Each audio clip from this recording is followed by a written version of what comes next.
All right, welcome in to another day of your daily Devo. Pastor Rick here, and we are in the book of Jude. And this guy only has one chapter. He was like, I'm so good at communicating that I'm going to communicate everything in one chapter or less. And so Jude starts off identifying himself as a servant of Jesus, a brother of James, who was also a brother of Jesus. So we know that Jude was a brother of Jesus. And Jude did not grow up believing in Jesus as the Messiah. That is something that occurred after Jesus' death and his burial and his resurrection. So he saw the resurrected Christ and he was like, whoa, this changes everything, my people. So now he's writing a letter because some false teachers are creeping in and they got some crazy things to say and they're trying to lead people astray. So he's going to talk a little bit about, I love verse 1. He says, to those who are called, those who are loved by God the Father and kept for Jesus Christ. Called, loved, and kept. It's three great words for us to live by. Then mercy, peace, and love being multiplied to you. Come on now. So we read that all this stuff in yesterday's session of the Devo. So he tells them to contend for the faith that was delivered to the saints once for all. For some people who were designated for this judgment long ago have come in by stealth. They are ungodly, turning the grace of our God into sensuality and denying Jesus Christ, our only Master and Lord. So they were taking the gospel and they were basically taking Jesus out of it, denying Jesus, and just turning it into a license for sin. So verse 5, now I want to remind you all, though you came to know all these things once and for all, that Jesus saved a people out of Egypt and later destroyed those who did not believe, and the angels who did not keep their own position but abandoned their proper dwelling, he has kept in eternal chains in deep darkness for the judgment on the great day. So we've got some rebellious angels, right? We've got some rebellious angels. We've got some rebellious people coming out of Egypt, because he's saying he saved the people out of Egypt and later destroyed those who did not believe because they rebelled against him in the wilderness. And the angels who did not keep their own position but abandoned their proper dwelling, he has kept in chains. So those are, what would be commonly referred to as where the demons came from, would be the angels that resisted God and, kind of sided with Satan in that cosmic battle.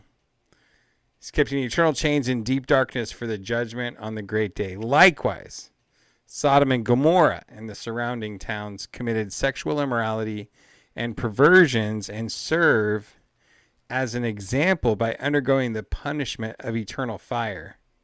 So here he's saying that Sodom and Gomorrah committed sexual immorality and perversions, and then they became an example to us, undergoing a punishment similar to the type of punishment for those that are outside of Christ. Lots of fire. In the same way, these people relying on their dreams, defile their flesh, reject authority, and slander glorious ones. Yet, when Michael, the archangel, was disputing with the devil in an argument about Moses' body, he did not dare utter a slanderous condemnation against him, but said, the Lord rebuke you.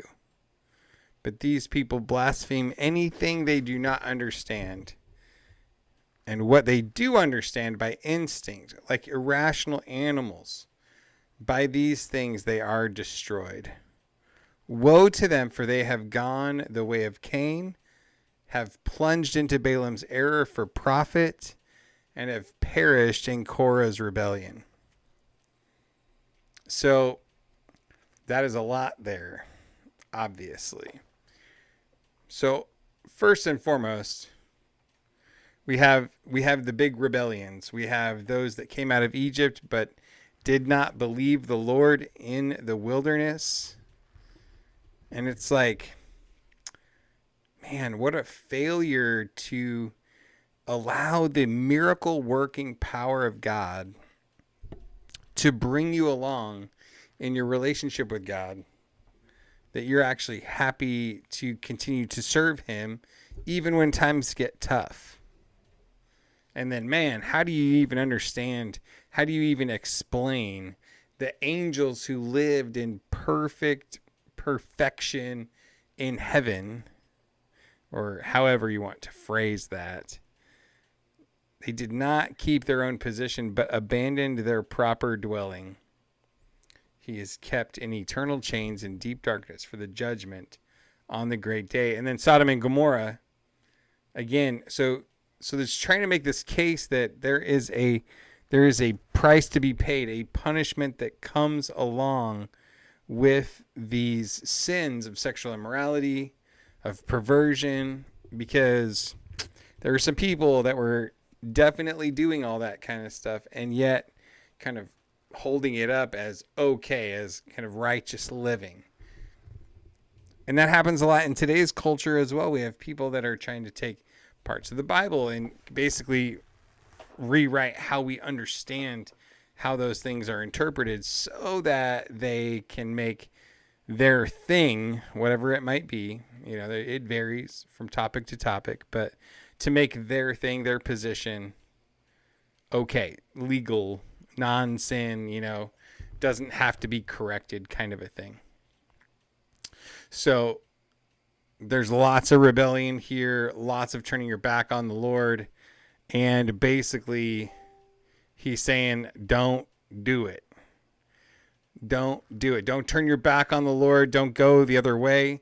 I think we're going to wait for tomorrow's session to talk through the way of Cain, Balaam's error, and Korah's rebellion, just because I feel like it's a little too much to try to bite off all at one time. So kind of today's Devo is contend, again, coming back to what we talked about a little bit yesterday.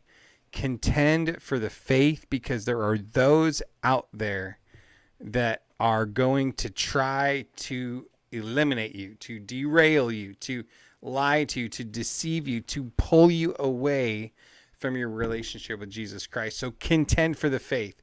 Don't be expecting it to be an easy ride. Expect it to be a difficult ride. Expect it to be a journey that needs to be fought for.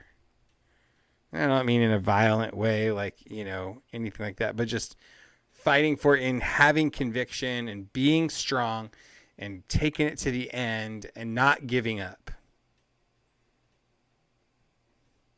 Because we see the path of where people go when they don't follow Christ, when they don't stay the course. But he's saying that we don't even have to do it in our own strength, because we are called, loved by God the Father, and kept for Jesus Christ. So it's not just a thing done out of our own strength. So we can be strongly encouraged by that fact that God has made a way. He loves us, he's called us, and he's going to keep us. With that, God bless you. Have a great day. I will talk to you tomorrow.